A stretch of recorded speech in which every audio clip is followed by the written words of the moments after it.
Hello and welcome to In the Studio with Donny Carr. This is episode number 42. Today it's all about the bass. So what I wanted to show you today was how to program a deep rolling bass line using all FL Studio native plugins. We'll be using a bass loop for this, but we'll be using it in a more creative way. We're not just gonna throw it in there and call it good.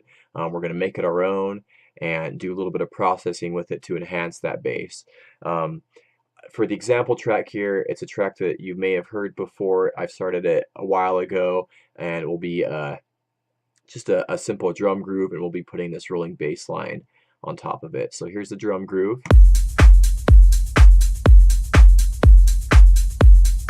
And here's the bass loop that I picked out for this technique. And I will note that you can use a variety of different things for this technique. You could use even like a deep atmosphere, or use some sort of atmosphere and pitch it down really far. You can even jam out on the keyboard some bass, just jam on your keyboard for a while and then record that as audio, pulled in to your sampler and do that. You could use some sort of drone. There's a lot of different ways to approach this, but we'll be using a bass loop here just for the sake of time, and it's just I want to show you the techniques here. So what we're going to use for this is direct wave. Let's pull that up. Let's get it out of the way for a second, and I have this looped over one bar here.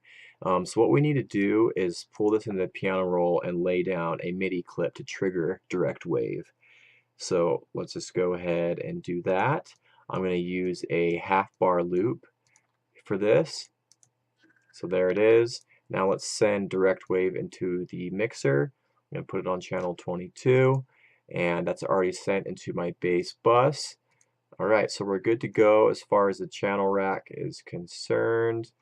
And let's pull up direct wave. Let's get this out of the way. And we'll head over to the sample tab here. Oops, I need to pull the loop in. There we go. Okay, now we got our loop and direct wave ready to go. So now this is going to be looping over a half bar here. So what I'm going to do is play with the start time, or the start point, excuse me, of the sample until I find something that jumps out that I like, and then we'll do a little bit more processing to fit it into the track a little bit better. Here we go.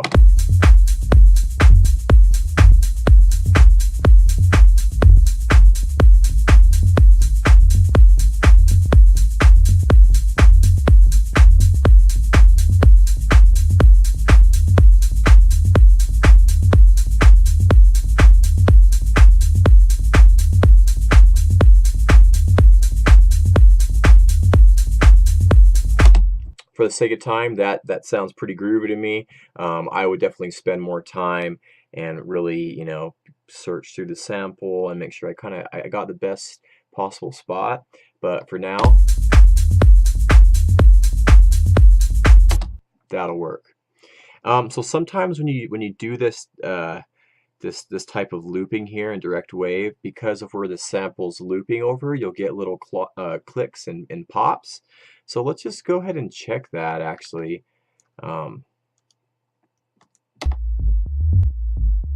And there is a click there, yeah, definitely. So what we want to do is head over to the zone tab, and this is our envelope for the amplifier. So what we're going to do is increase the attack time until that click disappears. So got that click there. Let's push that attack up. Oh, it's gone. There we go.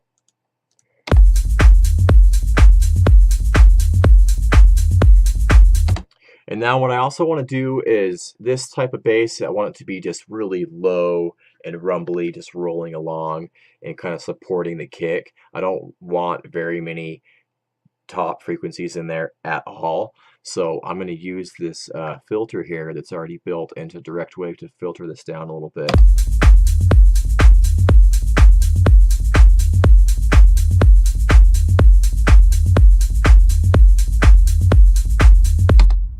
And we need to to turn the filter on first. So let's go to low pass there. I was wondering why that wasn't doing anything.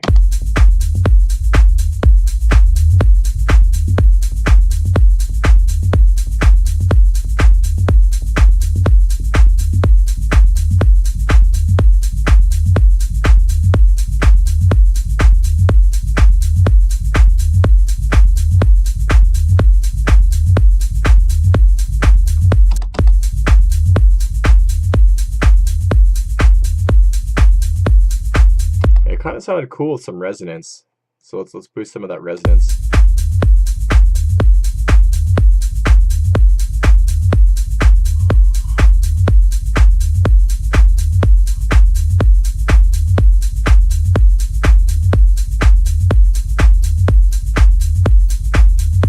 All right, digging that.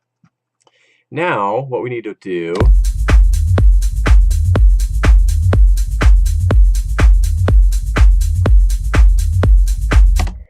let's add a little distortion here, just to pop it out in the mix a little bit more. Just kind of excite some of those harmonics. So I can get crazy here if I wanted to, and really create some really kind of harsh, gritty, crunchy distortion. But that's not really what I want to go for on a bass like this. It's really just there to support the kick and to add to the groove of the track and the weight in the body. So I'm just gonna push this up a little bit till I get some nice distortion.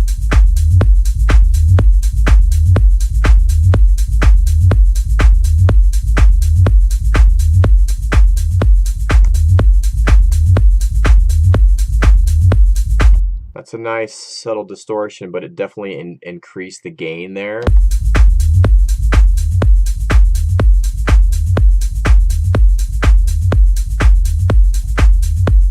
So let's level match this, so it's the same level before and after the distortion, because we don't want that gain boost. All we want is the distortion effect, and then we can really A/B compare it to make sure that it's actually enhancing the bass and not taking away from it. And that's really important, because a lot of plugins you'll think they'll sound better because it's louder. When in some cases it's not better, it's just louder, and that's not always better. So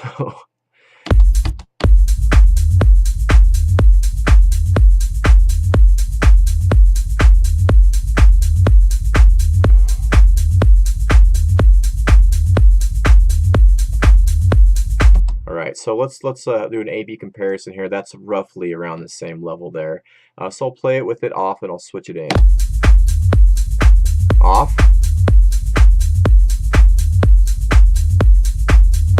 on, off,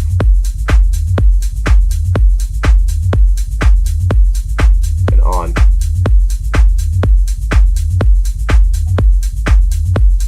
Yeah, it definitely helps it pop out in the mix a little bit more. It gives a little bit more character and a little bit more aggression. And I like that. So I'm going to go ahead and leave that just the way it is there. And this is dancing right around the fundamental frequency of the kick. And so we need to do a little sidechain here to help it, play nicely with the kick here. And I'm going to go a little bit old school on this, and instead of using like LFO tool or something like that to sidechain, we're just going to use sidechain compression here. And so what I'm going to do is I have a sidechain trigger set up. It's just a short kick sample, and so what I'm going to do is just sidechain that to our bass. I'm going to right click on the track I have my bass on. In this case it's 22 here, and I'm going to go sidechain to this track, and we're going to pull up the limiter, fruity limiter. There it is. Let's go over to the compressor, right click, and select sidechain trigger. All right, so now what I want with the compressor here is I want a fast attack, because I want it to duck out of the way of the kick as soon as the kick plays. And I'm going to go for a 3:1 ratio, and I'm going to pull back the threshold here until I start to hear some compression, and then we can dial in the release to taste. So let's go ahead and do that.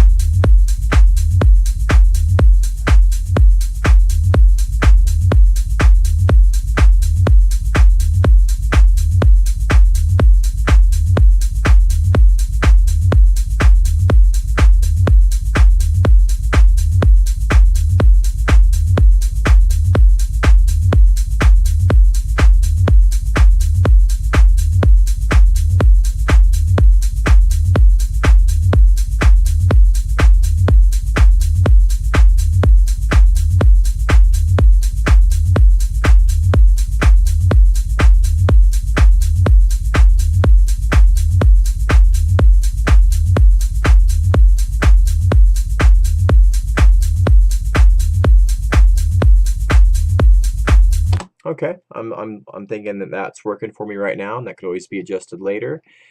So nice. We filtered it down. We added a little saturation or distortion there to pop it out in the mix a little bit more. We sidechained it to the kick, and I want to show you one more thing that can enhance this rolling bass line.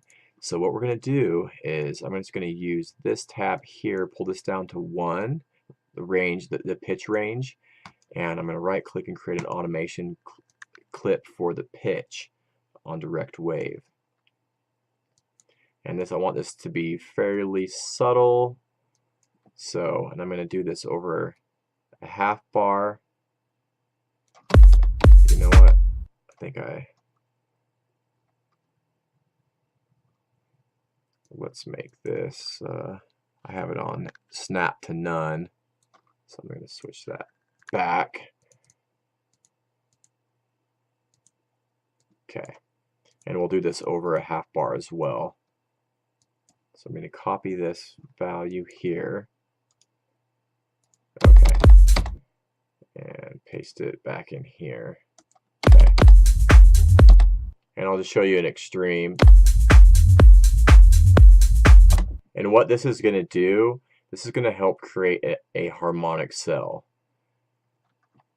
which is just the feeling of completion. It feels like the cycle's supposed to end, and it's just more pleasing to the ear, and it adds to the groove of the bass line. So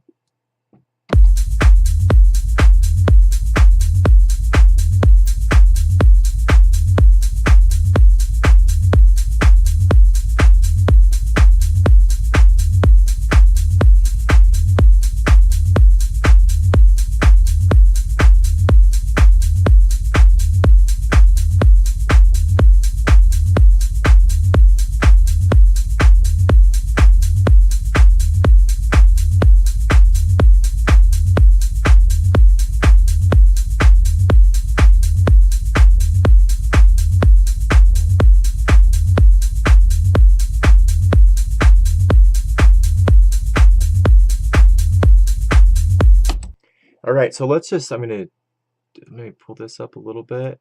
Let's listen to it without the pitch modulation here, and I'll switch that bad boy in, and let's listen to the difference here.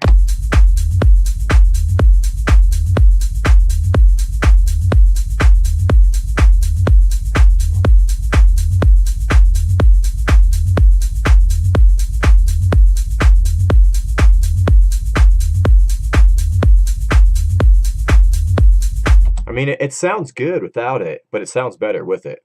It creates that harmonic cell, that feeling of completion over that one. It's actually over the half bar groove, which really makes a huge difference in the overall feel of that bass line.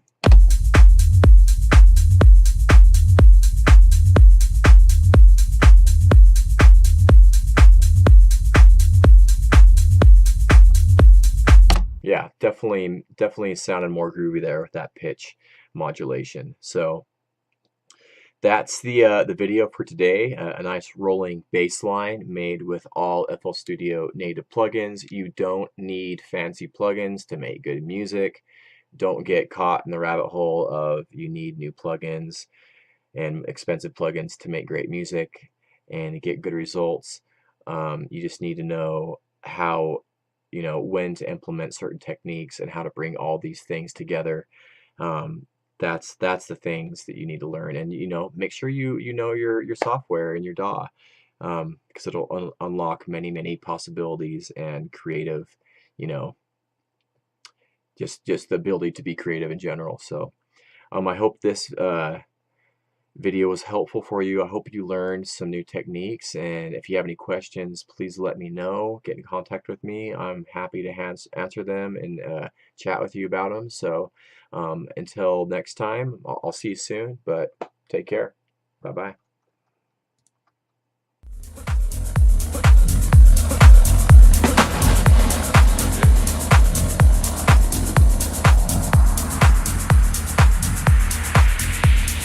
Every time we wrote a song,